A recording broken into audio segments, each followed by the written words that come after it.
reading from the Holy Gospel according to Luke. Glory to you, Lord. On a Sabbath, Jesus went to dine at the home of one of the leading Pharisees, and the people were there observing him carefully. He told a parable to those who had been invited, noticing how they were choosing the places of honor at the table. When you are invited by someone to a wedding banquet, do not recline at a table at the place of honor. A more distinguished guest than you may have been invited by him, and the host who invited both of you may approach you and say, "Give your place to this man."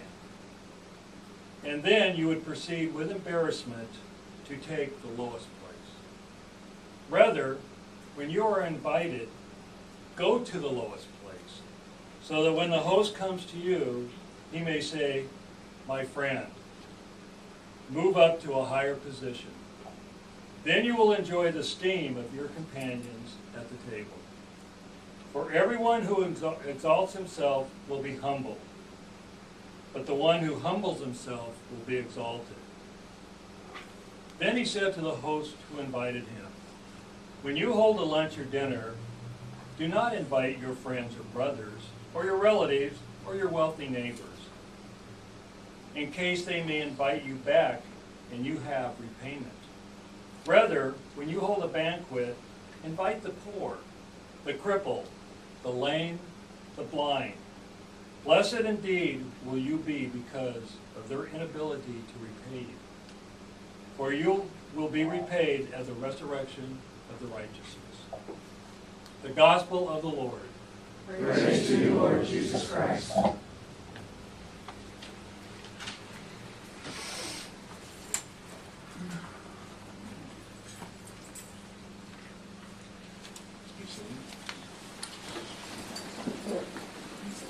Anybody here ever riding a snowmobile?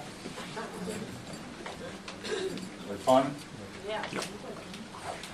Once upon a time back east, a man got his family a snowmobile for Christmas.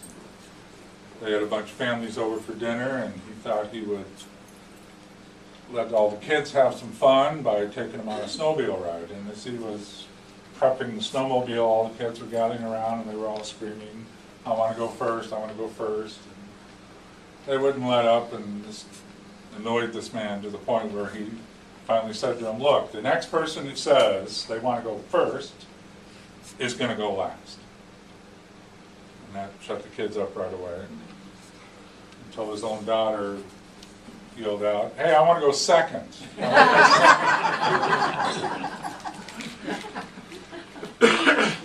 Okay, this message, which is again uses irony, as Jesus often does in this message, of saying the last shall be first and the first shall be last, that message might be lost sometimes on children, but we're certainly expected to get that one right.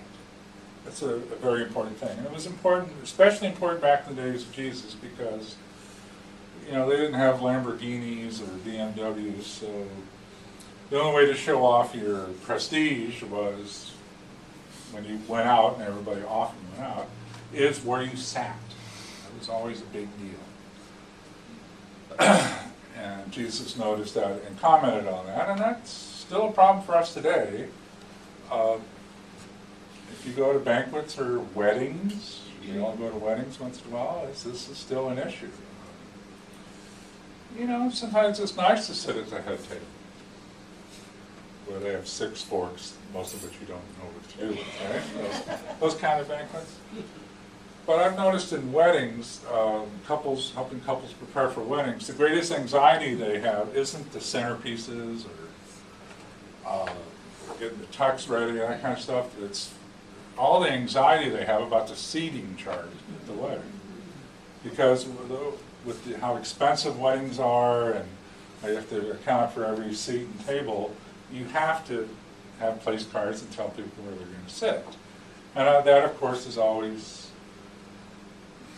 produces anxiety. Who do you sit with? Aunt Martha kind of problems. And the couples themselves have figured out, and the restaurants have figured out that, well, put the bride and groom separate table by themselves. That solves one big problem, right?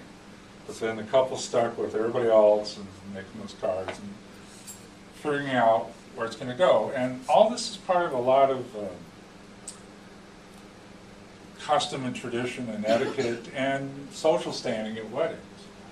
I always tell grooms, for example, that you should notice that at the wedding, the farther back in the wedding procession, the greater the honor. That's why the bride is last, and you're not even in it.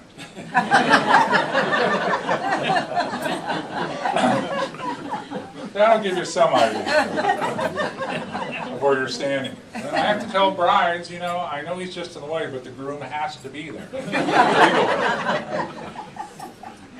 But where they have to work together is on those seating charts, because people's feelings get hurt and toes get stepped on, so figure out how to do that right. And then there's the problem if you have a cafeteria food line, which table gets to go eat first, right? Now, Deacon Gary told me he has a way around this trick that he uses. If he knows he's sitting at table 3, he'll get a piece of paper and write 3 on a bunch of little squares of paper and put them in the basket where they pick out the names. So that he's bound and determined to be one of the first tables to get picked. And he's pretty clever. That's a true story. He really does. All right, so this kind of problem is annoying, but really, people generally are respectful of that. And I can tell that because one custom that's kind of disappeared from weddings is, remember how the groomsmen always would be the ushers of the wedding, right? They would ask which side do you want to sit on, the bride side or the groom side, and they would escort you to your seat, that sort of thing. Well, hardly anybody does that anymore. You don't see that too often.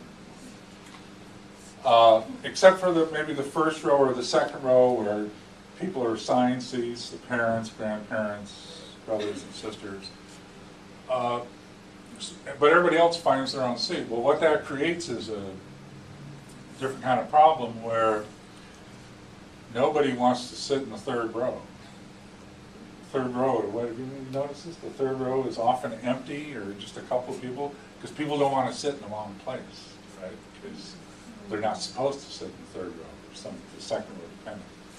So we still have this issue of, you know, wanting to do the right thing, wanting to follow the right etiquette and all that, because it, you know, status does make a difference sometimes.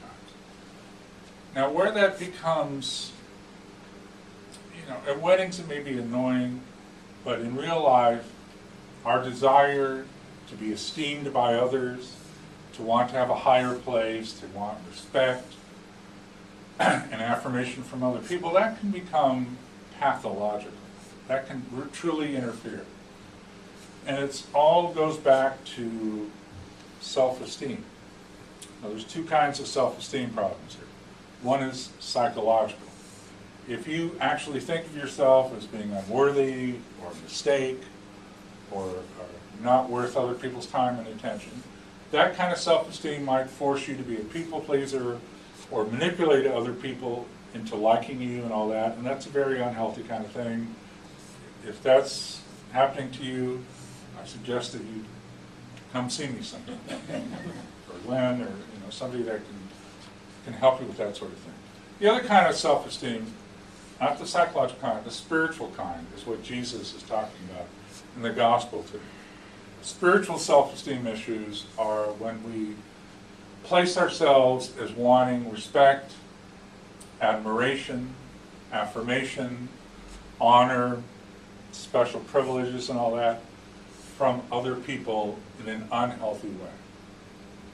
In a way that detracts from other people, in a way that over-promotes us, in a way that goes against the virtue of being truly humble, which is what ultimately the gospel is calling us to today in the first and third readings, are called to be truly humble. Meaning, yeah, it's okay to enjoy privileges, to enjoy the respect or the admiration of others, but when we seek it, when we live our lives expecting it, demanding it, using or manipulating other people to get it, then we're not being humble because we're overinflating our own ego. The spiritual self-esteem issue is the overinflation of our own ego at the expense of others. So what God is calling us to do today, Jesus in this gospel, talking about the wedding he went to, was simply to say, don't let your ego get out of control. Don't always expect to sit at the head table. Don't always expect or need the self-esteem or appreciation of others. If you're in the right spot, it's God's love for you that will always suffice. It's your own healthy self-esteem that will always suffice. And anything else is just gravy. Anything else is just a little icing on the cake. Not bad in and of itself, but potentially dangerous to interfere with our call to love and serve God. So today, and this week especially, as we hopefully will reflect on the scriptures that have been presented to us, we will seek and pray for true humility, to see ourselves not overinflated, but simply as loving, blessed children of God, who deserve love and respect, but don't need to demand it from others. Now please stand.